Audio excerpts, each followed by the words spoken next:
Academia Mexicana de Neurología y la mesa directiva a la cual me permito representar, tenemos el gusto de invitarlos a esta videoconferencia que persigue mostrarles los primeros casos en México de pacientes con COVID-19, SARS-CoV-2, que presentan manifestaciones al sistema nervioso. Consideramos que es medular que todos los neurólogos del país, los 1,500 neurólogos del país que en algún momento han estado afiliados a nuestra academia, estén comunicados de lo que está pasando en nuestros hospitales, de lo que está pasando en todo el país con esta pandemia. Pero en especial, consideramos que es medular y una obligación de nuestra academia el informarles y hacer una mecánica de información continua sobre todos los pacientes y su evolución y sus desenlaces que tengan involucro al sistema nervioso. De eso se trata esta videoconferencia, de esto se trata esta presentación y trataremos en ella, al final, de tener una mesa de discusión con propuestas muy específicas que ya en su momento describiremos y que nos permitirán como academia mantener una comunicación. Estamos deseando que todos ustedes y sus familias se encuentren en el mejor estado de salud posible. Pero sabemos que la mejor forma de enfrentar la problemática que tiene nuestro país es con una buena comunicación y será parte medular del trabajo que estaremos haciendo a través de esta nueva mecánica. Muchas gracias. La presentación que tendremos correrá a cargo en primera instancia de la doctora Alejandra González Duarte. Ella nos presentará los casos clínicos. A posteriori, el doctor Jesús Higuera, que es neuroradiólogo, nos presentará los hallazgos de imagen de estos pacientes. Y para finalizar, el doctor Felipe Vega Boada nos hará favor de presentar las revisiones, la información académica que se tiene hasta el momento y cerraremos con una mesa de discusión donde platicaremos acerca de las posibilidades terapéuticas, de las situaciones de los enfermos, tanto los neurológicos que presenten involucro a una afección sistémica, como los pacientes que tengan una afección sistémica y que secundariamente involucren el sistema nervioso. Así es que doy la palabra a la doctora Alejandra González Duarte, neuróloga adscrita del Instituto Nacional de Ciencias Médicas y Nutrición Salvador Subirán. Alejandra, muchas gracias por tu presentación. Gracias, doctor Dávila, por esta invitación. Gracias a todos los miembros de la Academia Mexicana de Neurología, porque actualmente vamos a hablar, por lo menos al principio, de 2 casos clínicos que me han hecho reflexionar mucho en cómo vamos a romper en esta época el paradigma del tratamiento de las complicaciones neurológicas. Y por ello lo titulé Complicaciones neurológicas asociadas a neumonía en tiempos de COVID, porque muchas veces no vamos a tener directamente o en tiempo real la prueba de COVID-19 para hacer el diagnóstico como tal. Sin embargo, la sospecha va a ser altísima porque el paciente va a tener una neumonía que es rápidamente progresiva, que cumple todos los criterios para hacer SARS-CoV-2 y por el otro lado, posiblemente una complicación neurológica, que es por lo que nosotros estamos viendo en los casos. Y este fue el caso de 2 que tuve oportunidad de saber de ellos. El primero es un hombre de 47 años de edad, completamente sano, sin ningún factor de riesgo, que 8 días antes de acudir al hospital tuvo rinorrea, odinofagia, malestar general, fiebre no cuantificada, tos no productiva, disneizante, náusea nosante, poco de malestar gastrointestinal y cefalea. Fue a un facultativo, le dieron tratamiento con ceftriaxona, dexametasona y paracetamol, y un día después presentó alteración progresiva del estado de conciencia y presenciada por su familiar una crisis convulsiva tónico-clónica generalizada, aproximadamente de 2 minutos de duración y de 1 hora de un periodo postictal. Al llegar al hospital, el paciente estaba somnoliento, con taquicardia, muy desaturado, y la exploración neurológica mostraba un síndrome piramidal derecho, afasia y un NIS de 18 puntos. Aquí están las imágenes que el doctor Jesús Higuera nos hará favor de comentar más ampliamente, pero como pueden ver se ve una neumonía de focos múltiples bastante severa y un infarto de arteria cerebral media bastante extenso con una oclusión importante. En comentario a este caso, que es un joven, que no tiene factores de riesgo y que se presenta ante esta pandemia de COVID-19, nos quedan muchas dudas. Lo primero, si este paciente estuviera en ventana, yo no sabría si fuera candidato a trombolisis, lo más seguro es que no, pero sobre todo, ¿cuál sería mi tratamiento a seguir? ¿Qué estudios de neuroimagen tengo disponibles actualmente? Ya no tenemos esta opción de decir rápidamente métale una secuencia stroke o vamos a hacerle una punción lumbar en caso de que pudiera haber sido una encefalitis, o qué otros laboratorios, primero, sí tengo disponibles que son importantes para documentar en este caso, o dos, no están disponibles y cómo los puedo sustituir. Otra pregunta importante es, ¿puedo hacer algunos estudios para documentar este COVID-19 en el líquido cefalorraquídeo? Y por último, ¿cómo y cuándo y qué debo de hacer en su tratamiento? El caso número 2 es una mujer de 57 años. Ella sí era portadora de hipertensión arterial y diabetes mellitus tipo 2. Inició con pérdida súbita del estado de alerta en su domicilio con recuperación espontánea. Sin embargo, a las 24 horas volvió a presentar un evento similar. Llegó al hospital a urgencias con un Glasgow de 9 puntos, sin respuesta a estímulos verbales o dolorosos, pero con respuesta pupilar íntegra. Ella se documentó con presión arterial alta, 168-80 milímetros de mercurio, con 90 de frecuencia cardíaca, temperatura 36.8 y una saturación con puntas nasales del 97%. Sin embargo, a la exploración neurológica presentaba un Babinski bilateral.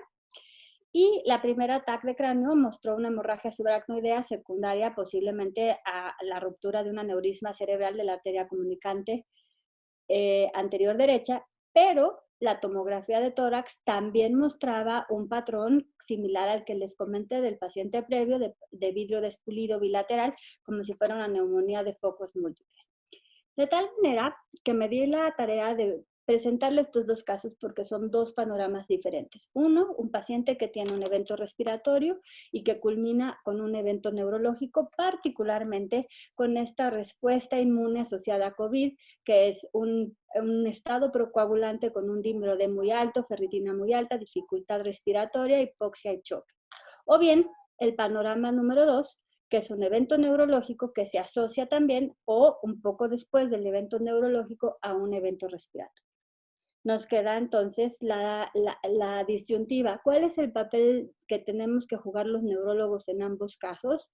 ¿Se siguen los mismos lineamientos a los que estamos acostumbrados a atender a los pacientes en estos casos? Y si no, ¿cómo le vamos a hacer para ir cambiando los paradigmas y tratar de hacer las cosas lo más disciplinadamente posible?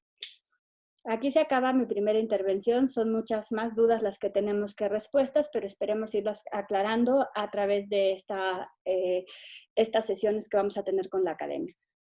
Agradezco nuevamente y les voy a presentar enseguida al doctor Jesús Higuera Calleja, que es neuroradiólogo y que nos va a presentar las imágenes y también un poco de las sugerencias para poder pedir los estudios óptimos en este contexto. Gracias. Gracias, doctora Alejandra, y gracias, doctor Dávila, y agradecer a la Academia la invitación a este tipo de eventos y pláticas virtuales. En relación al primer caso que presentó la doctora, bueno, como somos centro de referencia, nos han estado llegando algunos casos que pasan a la unidad de urgencias. Les vamos a explicar un poquito después cómo manejamos este tipo de pacientes. Se le hizo la tomografía, llevaba 22 horas con el evento y le hicimos una tomografía de perfusión aprovechando la tomografía de pulmón en la que vemos este patrón de focos neumónicos múltiples, consolidados. No vemos el patrón característico de neumonía por COVID, vídeo del lustrado basal y en la periferia, pero sí lo que vemos en cuanto a la duda, porque ya ha habido algunos reportes de casos de procesos encefalíticos asociados a este tipo de enfermedad, en la que vemos el volumen en esta imagen el volumen cerebral,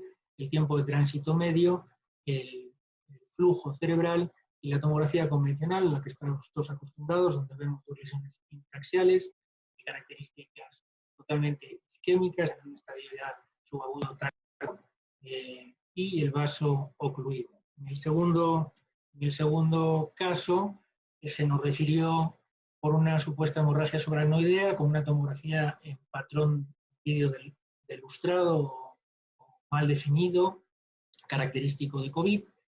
Nosotros no pudimos, a pesar de que estaban las primeras 24 horas, no pudimos identificar la hemorragia subaracnoidea. Lo que sí se demostró es un vasoespasmo severo en las principales arterias de la base y lesiones que, aunque respetan la cortical, sí eran lesiones hipodensas de manera bilateral. A continuación les voy a presentar por qué es importante la tomografía en el diagnóstico o en el manejo del paciente urgente. Desde el 17 de febrero de este año, y en relación al tipo de pandemia, la OMS estableció la tomografía de tórax como criterio diagnóstico de infección por COVID. ¿Por qué? Porque en los 2 primeros días el 50% de los pacientes ya muestran lesiones parenquimatosas y a partir del tercer y quinto día de infección, que todavía puede ser seronegativo, el 90% de los pacientes va a presentar hallazgos de imagen. Cuando se solicita o se pide la tomografía de tórax, pues vean que cuando la placa es normal, la placa puede ser normal, aunque les voy a poner algunos links de tutoriales para la valoración de placa. Cuando hay dificultad, que vamos a tener en algunas regiones del país para obtener PCR o una PCR negativa o no concluida. Pacientes graves con sospecha clínica, en quienes ha de tomarse una decisión en cuanto a su ubicación hospitalaria, ya sea UBI convencional, una UBI limpia o una UBI de aislamiento, o también para tomar una decisión terapéutica inmediata en cuanto al diagnóstico pronóstico para ingresarlo en las unidades de cuidados intensivos ya más específicas. También para la protección de profesionales que van a intervenir. O sea, la doctora Alejandra nos comentaba si hacerle una trombectomía al paciente, y todavía, si no sabemos cómo vamos a manejar este tipo de pacientes, pues para que podamos tomar sospecha o podamos tomar decisiones en cuanto a las cirugías o técnicas de intervención. Y excepcionalmente en casos específicos en quienes, por cualquier otra circunstancia individual, se acuerde entre un equipo responsable y el radiólogo sea necesario obtener un diagnóstico. ¿Sí? El CERAM, esto lo dijo la unidad, principalmente la Sociedad Española de Radiología de Urgencias y la Sociedad Española de Radiología Convencional, cuándo realizar pruebas de imagen en el seguimiento de estos pacientes, que incluso en algunas situaciones van a estar intubados, pues debe realizarse según las sociedades, ya sean norteamericana o española de radiología, individualizadas en cada paciente, ¿no? Para hacerse de forma rutinaria, y en caso de ser necesaria se va a buscar la manera más resolutiva, menos contaminante y que sirva de referente, es importante para controles posteriores. La tomografía en pulmón es la técnica de imagen más sensible y específica, y los radiólogos aquí sí tienen que participar activamente en la decisión personalizada de cada caso y de si es necesaria una prueba de imagen y la elección de la técnica. Les presento rápidamente cuáles son los criterios sugerentes de COVID. Les voy a mostrar al final los links para que los bajen y los puedan tener a mano, pero cualquiera de los siguientes hallazgos: opacidades periféricas en vídeo del lustrado, las opacidades difusas, un patrón en empeorado o incluso una neumonía organizada. ¿Sí? Los indeterminados, estos son sugerentes de COVID. Los indeterminados de COVID son cualquiera de los siguientes hallazgos en uno o más lóbulos. Opacidades en vídeo del lustrado parcheadas no periféricas, acuérdense que sugerentes son periféricas. Derrame pleural no es del todo sugerente. En estadios más tardíos podemos ver fibrosis en vidrio del lustrado, que serían estas zonas de retracción, alguna adenopatía y patrones ya más complejos, con retracción o presencia de bulas intraparenquimatosas. Y lo que son poco probables de COVID son neumonías lobares, convencionales o cavitadas, o patrón en árbol en gemación. ¿Sí? Estos patrones característicos en árbol que conocen cualquier radiólogo. ¿Sí? Y dependiendo de este tipo de hallazgos, me voy muy rápido, los hallazgos indeterminados van a ser afecciones moderadas, o se presenten en 3 anomalías o focales de hasta 3 centímetros de diámetro. Estos son afecciones moderadas, patrones en vídeo ilustrado de hasta 3 centímetros moderados también, y patrones ya con distorsión en la arquitectura pulmonar ya son afecciones graves, que van a requerir, dependiendo de la cantidad de tipo de afecciones, o pasos a unidades de terapias intensivas o intubaciones. Les dejo estos enlaces, aquí están más explicados los patrones, las maneras de puntuarlo y la manera de calificar para que el paciente se vaya a domicilio o unidades de vigilancia hospitalaria, ya sea COVID asistencial o de vigilancia intermedia o intensiva. La duda en cuanto a cómo manejar este tipo de pacientes, en cuanto a la imagen neurológica, yo creo que la vamos a discutir al final, y sería importante, como les digo, tal vez hacerla en un momento inicial y establecer protocolos como la Sociedad Europea de Radiología en cuanto a que suelen hacer clústeres de pacientes que se manejan en la tomografía, donde ya está bien definido cómo limpiarla y cómo tener un ambiente seguro para el paciente, y en ese momento tal vez hacer los protocolos de neurología que nos van a permitir el seguimiento a posteriori. En cuanto a imágenes más, digamos, exquisitas en la parte neurológica, la resonancia o estudios invasivos y salas de angiografía, de momento en los hospitales COVID lo tenemos desautorizado por la posibilidad de contaminación y por la posibilidad de un manejo inadecuado en cuanto a los técnicos y a los pacientes. En cuanto a la placa simple, también se aconseja, en estos links está muy bien explicado, que sean imágenes o placas portátiles, o sea, que no se lleven al departamento de radiología para no contaminar la parte hospitalaria. A continuación les presento al doctor Felipe Vega, que va a hacer una revisión académica del tema COVID-19 y manifestaciones neurológicas. Buenas noches, agradezco a la Academia Mexicana de Neurología por la invitación a esta reunión. Creo que es el momento oportuno de ver esta relación entre COVID y sistema nervioso, sobre todo basados en la experiencia china. Creo que muy pronto vamos a tener la experiencia mexicana y por lo tanto les invitamos a que nos reporten sus casos. El temario del que menciono en la diapositiva, hablaré sobre varios puntos, haciendo énfasis sin duda en lo que es la patogenia. Sabemos que los coronavirus han afectado al ser humano desde hace muchos siglos y hay dos grandes grupos de coronavirus, aquellos que tienen una baja patogenicidad y que se caracterizan por dar infecciones leves, las clásicas gripes estacionales, pero hay otro grupo que se caracterizan por tener una alta patogenicidad y estos tienen la diferencia de que suelen involucrar los pulmones y dan infecciones graves. En este siglo ya van con la actual 3 epidemias. La primera comenzó en China en el año 2002, pero antes de ello quiero mencionar que el coronavirus tiene como su reservorio natural a los murciélagos y siempre hay un intermediario que es un mamífero por el cual se transmite al hombre. Entonces, en la primera pandemia del 2002, hubieron 8.996 casos que generaron un 10% de mortalidad y esto equivalió a 774 pacientes que fallecieron. Esta enfermedad se difundió a 32 países. 10 años más tarde viene el MERS, que es por las siglas de Medio Oriente. Esta pandemia, con menos números pero con mayor letalidad, afectó a casi 2.500 pacientes y tuvo 858 pacientes que fallecieron en 27 países.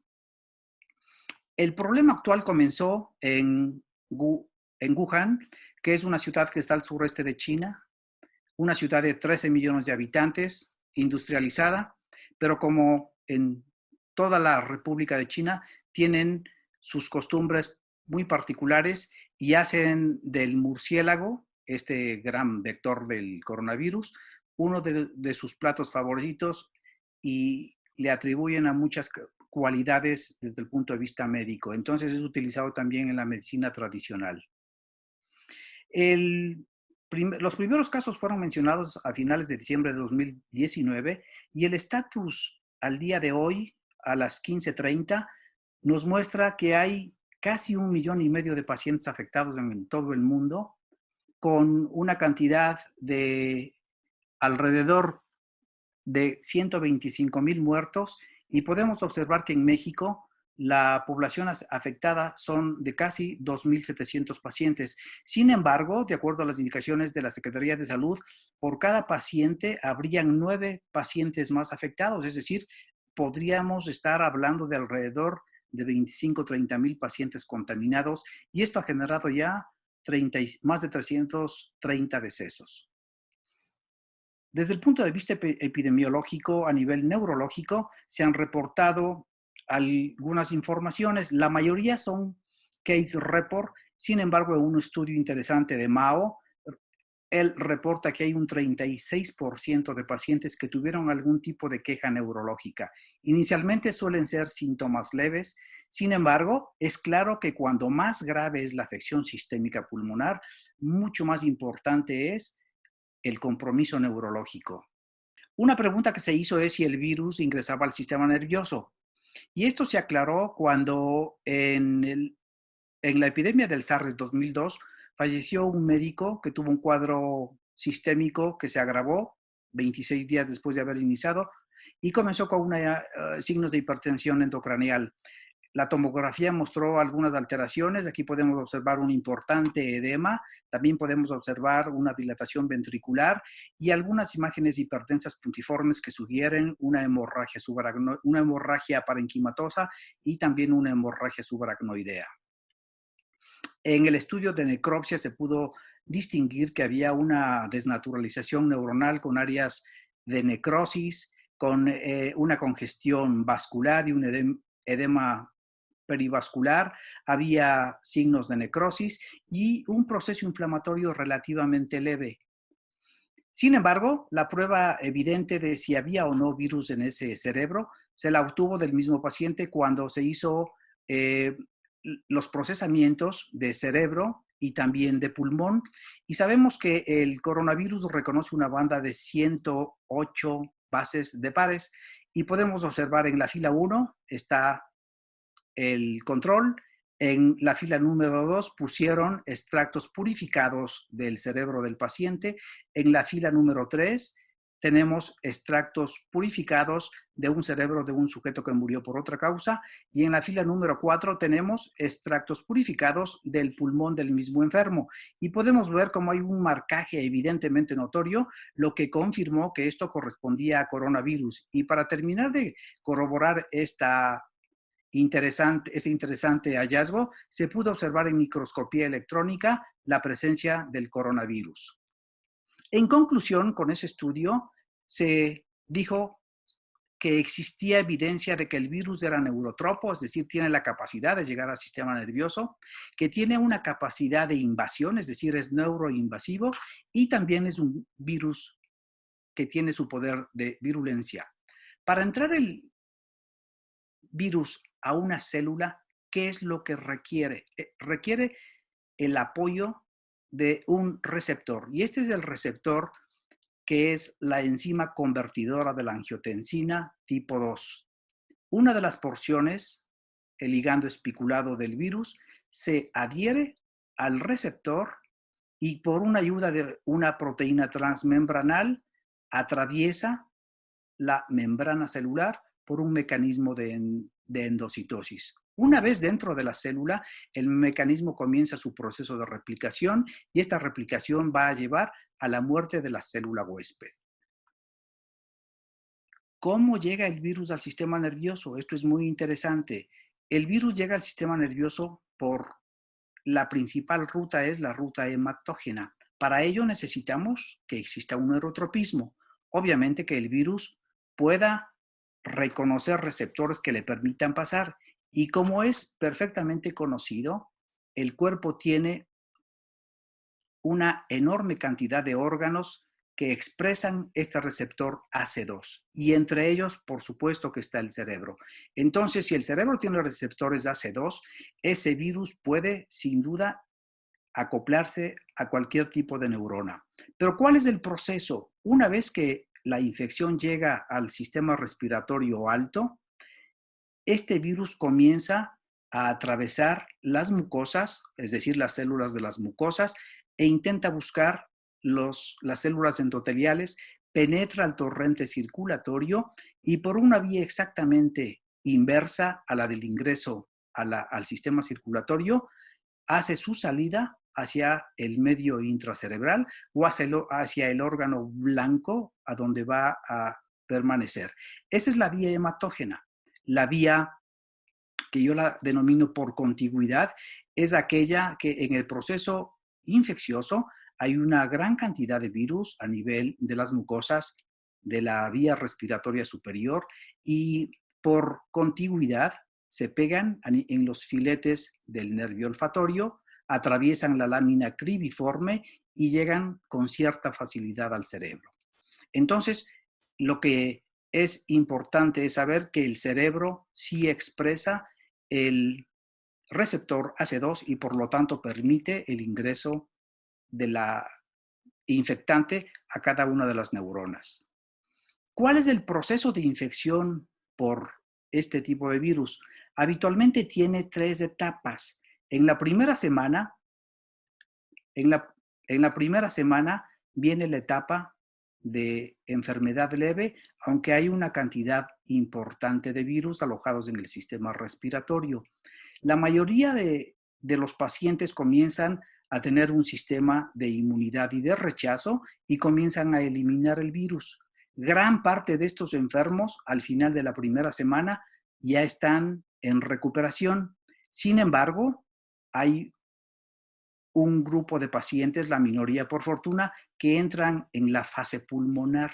La fase pulmonar va de la mano con un proceso inflamatorio mayor en donde viene la formación de una cantidad enorme de liberación, básicamente de citoquinas, y este es un proceso conocido como hiperinflamación, que finalmente es el que causa la catástrofe sistémica y en algunos casos podría asociarse a esta catástrofe neurológica. Aquí podemos ver gráficamente cómo cuando el virus llega al alveolo pulmonar, este virus hace que venga todo el sistema de defensa del organismo y se genere esta enorme producción de citoquinas que van a hacer que se forme a nivel de los alvéolos una cantidad enorme de edema y de membranas que condicionan el fallecimiento del paciente. Este tipo de proceso inflamatorio suele ser fulminante y suele ser fatal y no necesariamente se asocia a una gran viremia. Eso es lo importante porque la mayor cantidad de virus fueron disminuyendo en la primera semana. Se suele presentar en los pacientes que se complican o que tienen esta respuesta inflamatoria severa el síndrome hemofagocítico que se asocia a múltiples situaciones. Hay citopenias, hay fiebre resistente, hay hiperferritinemia y sobre todo el incremento de reactantes inflamatorios, básicamente interleuquinas, factor estimulante de colonias de granulocitos, en fin, que van a hacer que todo este proceso inflamatorio se convierta en un elemento tóxico para el enfermo. ¿Cómo se establece el daño neurológico? Hay 2 hipótesis. Una es la de neurovirulencia, es decir, es un daño directo a la célula blanco. Y aquí pueden estar los casos de algunas encefalitis, de algunas alteraciones de músculo, en fin, en donde el virus entró a la célula, la comienza a dañar y da el síntoma neurológico. El segundo mecanismo, probablemente más socorrido, es el mecanismo de hiperinflamación. Este mecanismo de hiperinflamación es secundario a esta enorme tormenta de citoquinas que suelen generar trombocitosis, trombopenia, ya se ha detectado anticuerpos de antifosfolípidos y probablemente fenómenos de vasculitis. Esto sin duda genera toda la catástrofe neurológica. Ahora, en la experiencia china ya se han reportado múltiples situaciones neurológicas. Sin embargo, la mayoría de ellas son situaciones aisladas, son case report, excepto el caso que la serie que les había mencionado de Mao, que reúne 214 pacientes que tenían COVID-2 de 3 instituciones de Wuhan, y en ellos encontraron 78 pacientes que tuvieron alguna queja neurológica, es decir, el 36.4%. Las manifestaciones neurológicas fueron más o menos de la siguiente forma, aparte de que recopilé las manifestaciones de los case report. El mareo, un 16%, la cefalea. Sin embargo, podemos mencionar claramente que estos son signos totalmente inespecíficos, síntomas totalmente inespecíficos. Pacientes que tienen cualquier proceso infeccioso suelen quejarse de mareo, de dolor de cabeza, pero hay, diría yo, signos más duros como alteraciones de conciencia. El 3% presentó enfermedad vascular cerebral, problemas de músculo que inician con mialgias. Se considera que si es una miositis cuando la CPK es mayor a 200, y esto lo presentaron casi el 11%, y esto sin duda puede progresar a una rhabdomiólisis. Y algo que es muy notorio en la gran cantidad de pacientes es alteraciones del gusto y el olfato. Y se ha pensado que esto es porque el virus, al estar en la vía respiratoria superior, ya tiene un contacto con las fibrillas del bulbo olfatorio, y esto puede impedir el buen trabajo neuronal en este sitio, y vienen las alteraciones del gusto y del olfato. Rápidamente, un caso clínico de una mujer que tuvo un cuadro de fiebre, que tuvo confusión, tos, ingresó al hospital y encontraron un cepillado positivo para COVID-2. Tuvo un líquido cefalorraquídeo en donde no fue posible detectar el COVID-2 porque no se tenían los reactivos para detección. Se le hizo una tomografía y podemos observar que a nivel de los tálamos, donde están las flechas, se observa unas hipodensidades simétricas. En la tomografía contrastada se puede ver cierta ingurgitación venosa a nivel de las venas cerebrales medias, y la circulación posterior en términos generales diríamos que está bien. Pero cuando pasa a la resonancia magnética se puede observar una enorme alteración con unas hiperintensidades observadas en FLAIR en ambos tálamos, lo que habíamos visto ya en la tomografía, y algo importante es que en ese sitio se ve un componente hemorrágico, y con el medio de contraste no hay una importante captación, se ven unas captaciones pequeñas que hasta parecerían de tipo necrótico. A esto lo consideran como una encefalopatía necrotizante aguda, y ellos piensan que la fisiopatología de este caso fue por un estado hiperinflamatorio. Las miositis que pueden progresar a rhabdomiólisis, históricamente se ha visto que el miocardio es uno de los órganos más afectados por los coronavirus. Suele haber en el paciente que tiene síntomas respiratorios, suele haber mialgias, pero para decir que es miositis tiene que haber la CPK elevada. Esto también se ha postulado que puede ser, como les mencioné, inflamación sistémica, daño directo o consumo en ese deteriorado estado global del paciente que tiene no solamente el problema respiratorio, sino ya vienen otros problemas asociados por lo mismo. También se han encontrado y se han reportado casos de rhabdomiólisis. Aquí, por ejemplo, tenemos un hombre de 60 años que ingresó al hospital con un problema evidentemente de COVID, y a su ingreso no tenía ninguna patología muscular, pero al día 9 hace una falla muscular con dolor importante, y podemos observar cómo la CPK y la mioglobina están extremadamente altas, y obviamente el cuadro progresó a una rhabdomiólisis.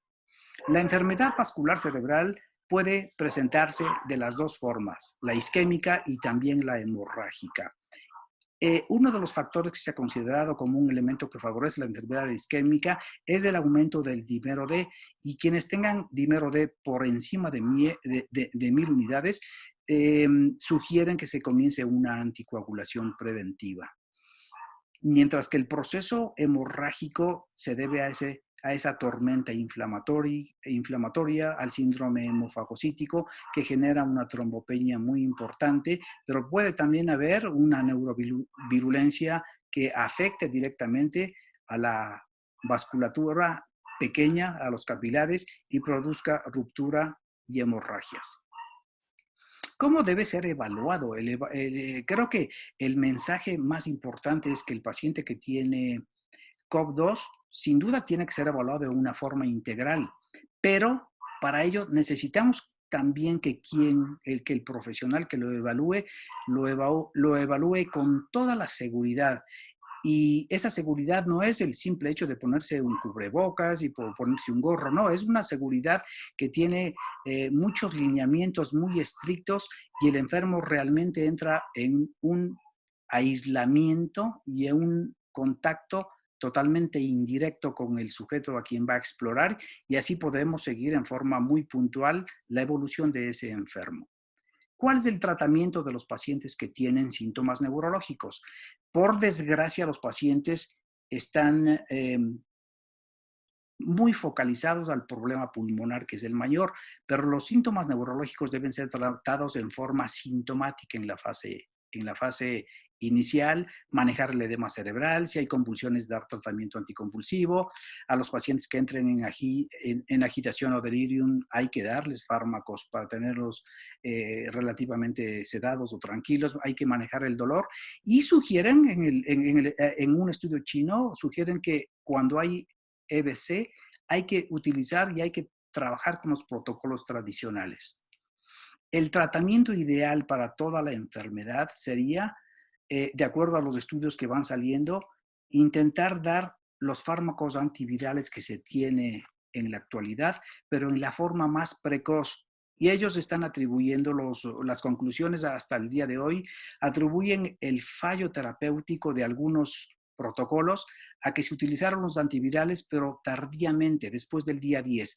Y ahora la recomendación es dar un tratamiento muy temprano, cuando apenas comienza con un poco de fiebre o con un poco de malestar, y no esperarse a que el cuadro vaya a remitir en forma espontánea, porque si eso no se consigue en forma natural, vamos a entrar en la segunda fase, que es la fase mortal, es decir, el estadio hiperinflamatorio. Y también por esto recomiendan utilizar los fármacos antiinflamatorios, que básicamente son fármacos anticuerpos monoclonales, para bloquear este proceso inflamatorio severo, y la recomendación es dar este tipo de tratamiento en forma muy precoz, en la fase pulmonar. En conclusión, estamos viviendo una etapa extremadamente crítica. Creo que ahorita somos un laboratorio mundial. Faltan más series para tener conclusiones un poco más específicas y más sólidas. Lo que se sabe es que hasta 1/3 de los pacientes infectados con COVID presentan alteraciones neurológicas. Afortunadamente, la mayoría son alteraciones menores. Considero que la afección encefálica suele ser menor para la gran población de pacientes afectados si comparamos con otros virus como el virus de herpes, que también es un neurotropo y suele dar un cuadro catastrófico y mortal si no se trata. Es muy importante tener un reconocimiento precoz, ya que el comienzo de una alteración neurológica podría ser el comienzo de una catástrofe, y sobre todo sabemos que hay un momento en que el paciente será de muy difícil acceso, porque el paciente estará intubado, sedado, y se complicará más la exploración neurológica en aquellos casos de pacientes muy aislados. Es probable que con un tratamiento antiviral y antiinflamatorio temprano se reduzca sin duda la aparición de las manifestaciones neurológicas. Ya vimos que las manifestaciones neurológicas son más frecuentes en pacientes más graves. También queda la duda de qué hacer con los grupos de pacientes neurológicos, de pacientes con enfermedades neurológicas autoinmunes como esclerosis múltiple, miastenia gravis, y he escuchado varias pláticas en donde prácticamente están sugiriendo que se siga con los tratamientos establecidos. Sin embargo, yo creo que a todos nos daría miedo administrar un rituximab en un paciente que tenga un proceso neurológico, porque sabemos que esa inmunidad va a disminuir y cuando viene el proceso de una hemofagocitosis se complica mucho más todo. El neurólogo y todo el personal a cargo de esos enfermos deben tener un alto nivel de protección porque están sujetos a una contaminación y a seguir la misma evolución que podría ser fatal.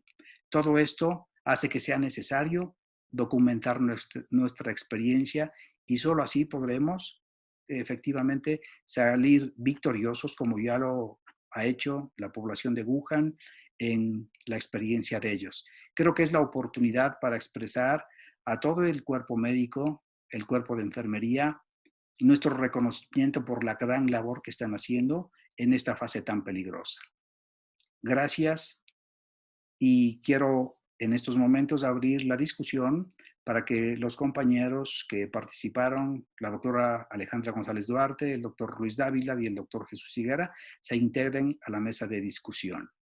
Quiero agradecerles de manera muy amplia a todos nuestros participantes, a la doctora Alejandra González Duarte, al doctor Jesús Higuera Calleja, al doctor Felipe Vega Boada, por su participación, por la preparación de este trabajo. Quiero agradecerle al Instituto Nacional de Ciencias Médicas y Nutrición el poder haber realizado este trabajo, porque es aportación del instituto, son pacientes del instituto, y creo que es muy importante abrir esta mesa con un primer comentario que le pediría a la doctora González Duarte. Alejandra, quisiera preguntarte cuál es el papel del neurólogo en México en los próximos meses, probablemente en el resto del año. ¿Qué es lo que tú consideras que puede ser lo que estemos enfrentando con nuestros pacientes, tanto en las instituciones como con los pacientes privados? ¿Y cuál es la postura que podemos tomar como academia de tal manera que hagamos un grupo de trabajo y de participación con una gran comunicación? Gracias, Alejandra. Eso que tú me preguntas, Luis, muchas gracias por la pregunta, es algo muy interesante porque tuvimos otra epidemia hace algunos años, H1N1. Siento que muchas veces los neurólogos estamos en un segundo plano viendo qué pasa y resolviendo el día a día de acuerdo a los casos que llegan.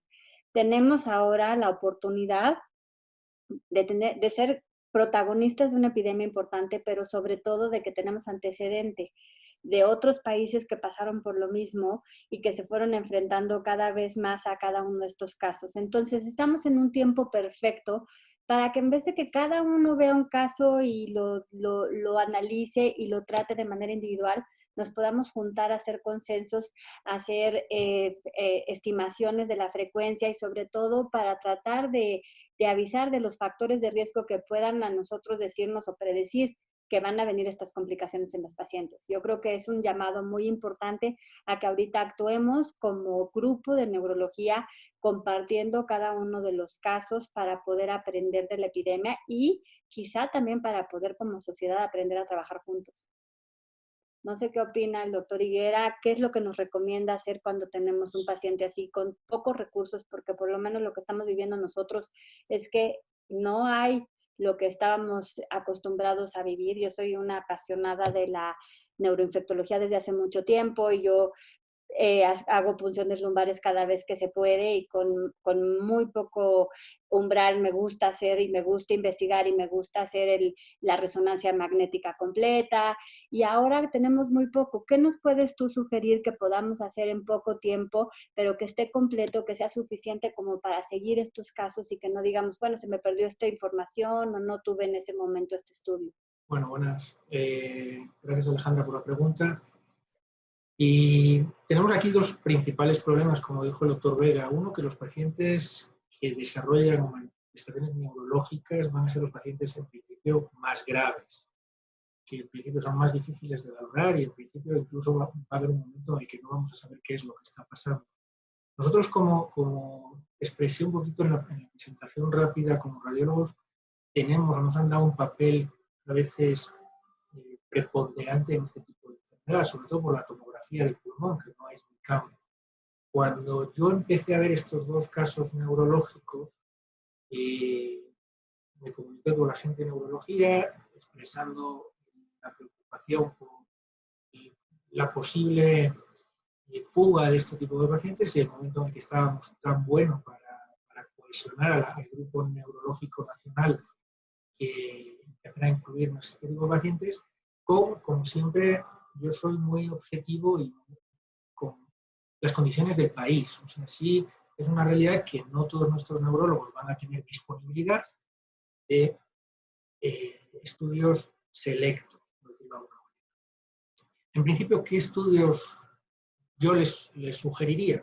Bueno, es importante la tomografía, sobre todo, como he dicho, en sitios donde no van a tener la posibilidad inmediata de PCR. Nos llega un paciente con tos y con fiebre, el doctor Vega lo ha explicado muy bien, tenemos que iniciar un posible tratamiento inmediato y la PCR tal vez se va a venir a la Ciudad de México a un laboratorio de inmunología y va a tardar 48 horas o 72 horas en regresar. En estas fases iniciales de la pandemia, en México, con los problemas que tenemos también de los test serológicos, con sus sensibilidades y sus especificidades. Entonces, ¿yo qué le recomendaría al grupo neurológico nacional? En principio, la tomografía, que es diagnóstico. Pero una vez que lo tenemos en tomografía, que además hay paradigmas establecidos en cuanto a limpieza y a manejo en la sala, que es un estudio accesible en todo el país y que es un estudio rápido, yo, como te decía a la doctora Alejandra, le decía en su momento que lo ideal sería extender el estudio a una tomografía de cráneo, que nos va a servir de basal y que yo pediría a la gente del mundo radiológico que no incrementara el costo en cuanto al estudio. O sea, si estamos pidiendo una tomografía de tórax y está ocupando la sala de tórax, pues ya te vas 10-15 centímetros más arriba y le haces la tomografía. Si hay disponibilidad en el lugar, tampoco todos los pacientes tienen las condiciones clínicas ideales, yo les diría que hicieran una tomografía de perfusión. Una tomografía de perfusión que va a quedar como basal y que al egreso, cuando el paciente empieza a demostrar manifestaciones neurológicas en la sala de unidades intermedios y de cuidados intensivos, como hemos visto, como nos ha explicado muy bien el doctor Vega, que la gran mayoría de las manifestaciones neurológicas son o vasculares o secundarias al neurotropismo, tendríamos que descartar una encefalitis. Con una buena tomografía de perfusión vamos a ver la parte angiográfica, con la parte venosa y la parte arterial, como el caso que presento, y la fase parenquimatosa si es un proceso encefalítico. Entonces, los dos grandes grupos ya los tenemos como catalogados. Y luego una tomografía, la ventaja es que nos va a servir para el seguimiento. O sea, podemos hacer, si tenemos una tomografía inicial, un comparativo posterior. Resonancia. La resonancia, todos sabemos, es muy compleja. Hay antenas involucradas, un túnel muy pequeño, difícil de limpiar y que va a ser compleja en principio que todos los sitios dispongan de ella y que todos los sitios quieran involucrar al personal de resonancia para el manejo de este tipo de productos. Yo creo que la resonancia, en este caso, tenemos que olvidar de ella. Luego los seguimientos también, el diseño de la sustancia blanca y otras cosas que aparezcan a posteriori después del proceso agudo de la pandemia, puede ser muy interesante los hallazgos de resonancia. Y en cuanto a estudios más específicos, en cuanto a lo que también me compete en cuanto a especialidad, la fase de un evento vascular isquémico agudo que sea rescatable tanto en la fase venosa, ojalá pudieran ser todos en la fase venosa, o en la fase arterial angiográfica, pues siempre hemos tenido dificultades en la disponibilidad en el país, más la vamos a tener ahora, o sea, yo creo que nos olvidamos del momento de ella y perderemos a algunos pacientes en el transcurso de esta fase porque las autoridades nos tienen prohibido el acceso a la sala angiográfica de momento y bueno, también en el país sabemos que es difícil a veces el acceso a salas de angiografía, que no es la intención, que como hemos dicho, en cuanto a que la parte académica de toda la base de datos que podamos adquirir en el conocimiento, este grupo de pacientes quedará, yo creo que excluido. No sé si he respondido a todas sus preguntas. Es lo que podría decir. Muchas gracias, Jesús. Creo que queda muy claro que el planteamiento es que se simplifique la evaluación del enfermo, pero que por otro lado se tenga una evaluación paraclínica completa como ya nos los explicaste. Muchas gracias. Y yo quisiera hacerle la siguiente pregunta al doctor Felipe Vega, que ya tocó en sus últimas diapositivas el planteamiento de que, bueno, los neurólogos tendremos que estar enfrentando a los pacientes SARS-CoV-2 o COVID-19 con involucro al sistema nervioso, con manifestaciones probablemente vasculares, pero creo que me gustaría que ahondaras, Felipe, en el planteamiento de nuestros pacientes neurológicos ya conocidos, los que todos y cada uno de los neurólogos, de los académicos, tenemos y que pudieran tener la complicación o el contagio o la alta posibilidad de enfrentar el tener que acudir a un hospital, incluso hospitalizarse o llegar a terapia intensiva. Me gustaría que nos ahondaras a ese aspecto. Gracias, Luis. Quisiera dar un comentario antes de la pregunta a lo que Jesús decía. Efectivamente, lo que Jesús dice es lo que las guías de la experiencia china están arrojando. La gente que ya ha trabajado en esto sugiere efectivamente que cuando haya sospecha de enfermedad neurológica, se haga, si se puede, una resonancia magnética y un líquido cefalorraquídeo. Si no hay ese escenario, por lo menos una tomografía de cráneo. Y ahí seguir la búsqueda. Es un escenario, como decía, extremadamente difícil. Creo que hay que tener o buscar elementos iniciales, signos leves de afección neurológica e irnos tras de ellos en busca de una patología prevenible potencialmente y no dejar que esto avance. Viene el escenario que también comenté de que muchos de estos pacientes ya están en las unidades de terapia intensiva totalmente sedados y ahí se complica más el escenario. Entonces creo que es importante ponerse de acuerdo con el personal de las áreas críticas para pedirles que cada cierto tiempo hagan ventanas neurológicas y que ellos también saben perfectamente cuáles son los signos neurológicos de alarma para inmediatamente profundizar en los estudios. Entonces, es un grupo de pacientes de altísimo riesgo, sin duda, que hay que estar con mucho cuidado sobre ellos. Pero aquí también yo hago mucho énfasis en el personal de salud. El personal de salud debe estar perfectamente bien protegido porque si no corre alto riesgo de contaminación. Esto es realmente muy serio. Y en relación a la pregunta de qué hacer con los pacientes, a mí me preocupa mucho el paciente que tiene ese perfil de una enfermedad autoinmune desde el punto de vista neurológico, miastenia gravis, una enfermedad como esclerosis múltiple, en fin. Yo creo que hay que hacer una individualización y un análisis totalmente personalizado en cada caso. Creo que habrá enfermedades en donde no le puedas retirar un fármaco inmunosupresor. Por ejemplo, hay pacientes que están con miastenia gravis, pero se sostienen con algún fármaco inmunosupresor. Creo que si le quitas ese tipo de apoyo, podrían caer en una unidad de terapia intensiva por falla ventilatoria y contaminarse de la gran pandemia que tenemos. Pero yo creo que también hay otro grupo de pacientes en donde, analizando igualmente, habría que buscar elementos que nos prohíban administrar el fármaco y en ellos definitivamente no darlos. Por ejemplo, una mujer que tenga esclerosis múltiple, que tenga aplicación de un inmunosupresor, ejemplo rituximab o lo que sea, cada cierto tiempo, pero vemos que es una persona que va a estar en alto contacto con el público, va a estar con elementos epidemiológicos de mucho riesgo. Yo creo que sería más sano no administrar el fármaco a que corra el riesgo de que durante la fase post-administración adquiera la enfermedad que seguramente va a ser fatal en esas condiciones. Ese sería mi comentario. Muchas gracias, Felipe.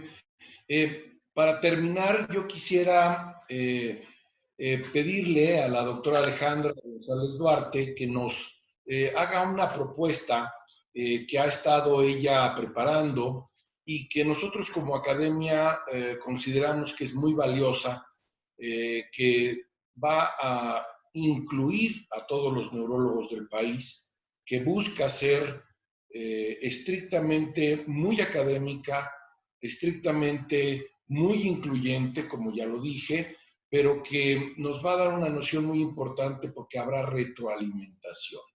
Esta retroalimentación, una vez que hemos escuchado toda la problemática que existe alrededor de la enfermedad, del involucro al sistema nervioso central, de los pacientes con enfermedad neurológica y ahora con una afección COVID-19, pues es medular que tengamos una propuesta como academia.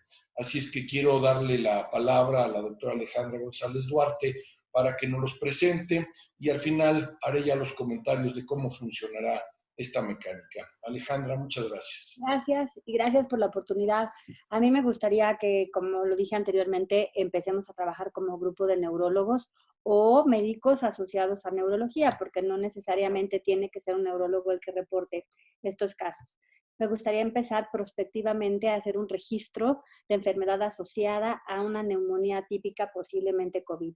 ¿Por qué digo neumonía típica? Porque habrá los casos en donde la prueba de alguna manera salió como falso positivo, digo falso negativo, o bien está retrasada o no hay, por cualquier cosa que no tengamos que tener el PCR, pero si tenemos una tomografía con los datos que dijo Jesús, que son muy sugestivas de enfermedad de SARS-CoV-2 y alguna complicación neurológica, la empecemos a registrar y registremos todos los datos que sean necesarios para poder hacer estimaciones de qué pacientes tienen mayores factores de riesgo para producir alguna complicación neurológica y o criterios de tratamiento, de qué hacer en ciertas circunstancias con ciertos pacientes neurológicos.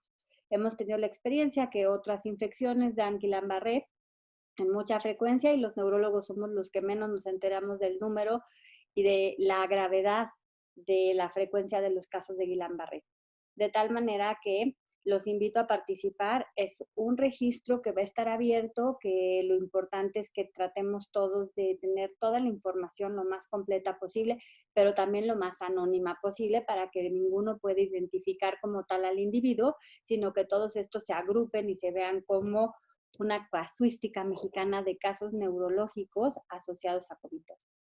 Muchas gracias, Alejandra. Creo que el planteamiento es un planteamiento, como decía, medular para los intereses de todos los académicos, de todos los neurólogos del país. Así es que hemos decidido que se creará un registro nacional de pacientes COVID-19 con manifestaciones neurológicas, de tal manera que este involucro al sistema nervioso central quedará registrado en una plataforma. Les haremos llegar a todos y cada uno de los neurólogos del país que en algún momento han sido miembros de nuestra academia y obviamente a todos los académicos activos, les haremos llegar una liga donde podrán ustedes entrar a esta plataforma y podrán colocar la información de sus pacientes. Como ya lo decía la doctora González Duarte, habrá una absoluta confidencialidad y privacidad para nuestros enfermos, para nuestros pacientes. El registro será muy cuidadoso para darles a ustedes el respeto de la autoría y por tanto la participación en los resultados de este trabajo conjunto. Y creemos que de esta manera podremos tener a lo largo del año los resultados que nos permitan tener un verdadero registro de qué pasó en México o qué seguirá pasando en los próximos meses al respecto de esta enfermedad. Vamos a poner también, como habrán visto a lo largo de la videoconferencia, hay un correo electrónico que se ha creado exclusivamente para que ustedes puedan ahí contactar con nosotros, con cualquiera de nosotros. Estaremos contestando todas sus preguntas, inquietudes, comentarios que tengan al respecto y vamos a utilizar claves que se le asignarán a cada uno de los neurólogos que reciba la invitación, de tal manera que evitemos que vaya a viciarse alguna información al respecto de la plataforma. Esto implicaría que los no neurólogos podrán comunicarse con nosotros a través de este correo electrónico y se les abrirá una liga y una forma de acceder a la plataforma, porque como se dijo desde un inicio, esto es algo donde pueden participar neurólogos y no neurólogos. Así es que quiero nuevamente agradecerles, antes de despedirnos, agradecerles a todos nuestros invitados, a la doctora González Duarte, al doctor Higuera, al doctor Vega Boada, su participación, su tiempo, su preparación del material, el permitirnos conocer estos casos, al Instituto Nacional de Nutrición, que nos haga el favor de abrirnos las puertas. Es una institución que en este momento ha sido asignada con COVID-19 y está ya enfrentando la situación de tener una saturación de pacientes y por tanto pues estaremos teniendo un gran número de pacientes que potencialmente podrían presentar involucro al sistema nervioso central. Muchas gracias nuevamente a los tres y muchas gracias por esta invitación y yo espero que a todos nuestros académicos y a todos los neurólogos del país les interese y les dejo abierta la posibilidad de comunicarse con nosotros para accesar a esta plataforma y ser parte de este registro, ser parte futura de una comunicación, de un registro nacional mexicano que nos dé una mejor categoría académica y por ende que nuestra academia tenga esta presencia en una patología tan importante. Muchas gracias.